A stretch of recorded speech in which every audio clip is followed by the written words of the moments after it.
Assalamualaikum warahmatullahi wabarakatuh. Alhamdulillahilladzi arsala rasulahu hudan linnasi jami'a. Wassalatu wassalamu ala rasulil mustafa wa ala alihi wa sahbihi ahli sidqi wal wafa. Amma ba'd. Dewan Hakim yang arif dan bijaksana, hadirin kaum muslimin yang berbahagia, Arnold Toynbee, seorang pakar sejarah dari Britania, pernah mengungkapkan dalam risetnya pada tahun 1954 di dalam buku karangannya yang berjudul Civilization on Trial, Ujian Atas Peradaban. Ia pernah mengatakan Islam pernah memimpin dunia selama 1353 tahun lamanya. Lalu apa yang menyebabkan terjadinya kemunduran?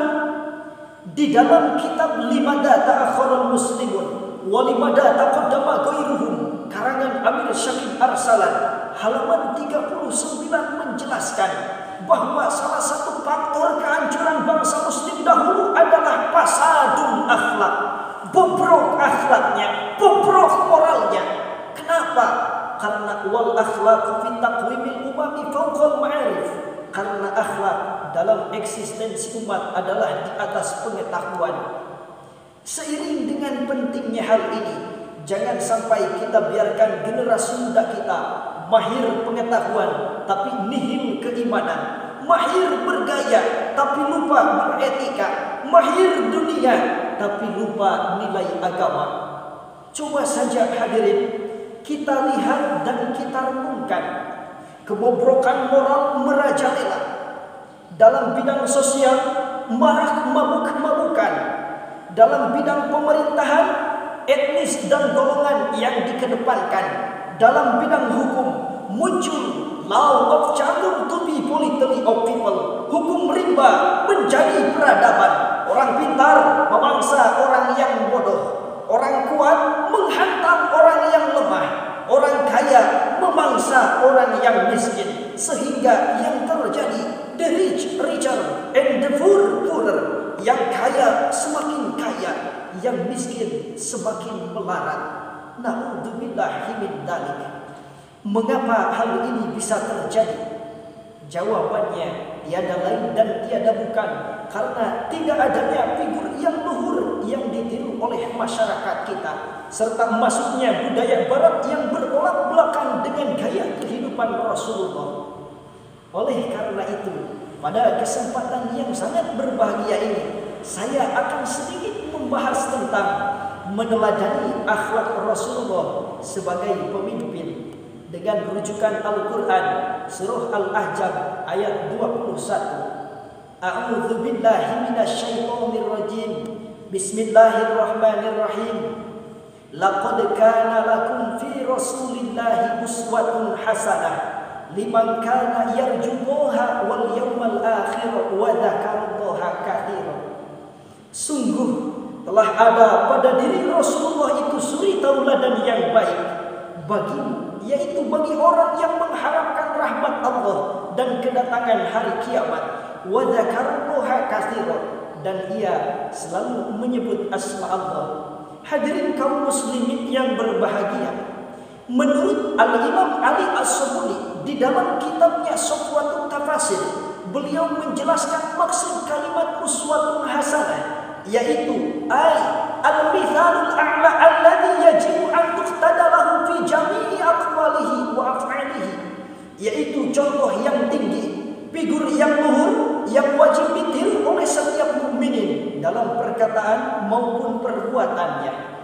Hal ini pun pernah dibuktikan oleh berbagai macam kalangan. Di antaranya dalam bidang kepahlawanan pernah dibuktikan oleh Thomas Kelly. Dalam bidang penyampaian ajaran pernah dibuktikan oleh Najmudin. Sehingga Abu A'la Al-Maududi dalam bukunya The Prophet Islam mengatakan, he is the only one example where all excellences have been blended in one personality. Nabi Muhammad adalah satu-satunya figur terlengkap. Semua keunggulan ada pada diri pribadi. Sehingga hadirin, ini merupakan salah satu kunci diutusnya Rasulullah ke muka bumi, yaitu untuk menyempurnakan akhlak. Sebagaimana di dalam hadisnya, innama bu'itsu liutammima makarimal akhlak. Sesungguhnya diutusnya aku ke muka bumi ini tiada lain untuk menyempurnakan akhlak. Hadirin, realita saat ini banyak orang yang mampu memberi contoh, tapi sedikit orang yang dapat menjadi contoh. Apalagi peran pemimpin yang sangat besar, yang seharusnya mengayomi bukan mengintimidasi, yang seharusnya mengajar bukan menginjak, yang seharusnya menjaga bukan menganiaya, yang seharusnya membela bukan mengadu domba, yang seharusnya memberi perhatian bukan hanya memberi harapan. Oleh karena itu, ada 4 karakteristik yang diajarkan oleh Rasulullah dalam memimpin, yaitu pertama, lintalahum. Seorang pemimpin harus mempunyai sikap lemah lembut. Kedua, fa'fu anhum. Seorang pemimpin harus senang memaafkan. Ketiga, wasyawirhum fil amr. Ketika merumuskan berbagai macam permasalahan, memecahkan berbagai macam permasalahan, ia harus bermusyawarah. Dan yang keempat, fa idza azamta fatawakkal 'ala Allah. Ketika sudah membulatkan tekad, maka harus bertawakal kepada Allah. Hadirin kaum muslimin yang berbahagia, mungkin itu saja yang dapat saya sampaikan. Mohon maaf atas segala kekurangan. Billahi taufiq wal hidayah, waridha wal inayah. Wassalamualaikum warahmatullahi wabarakatuh.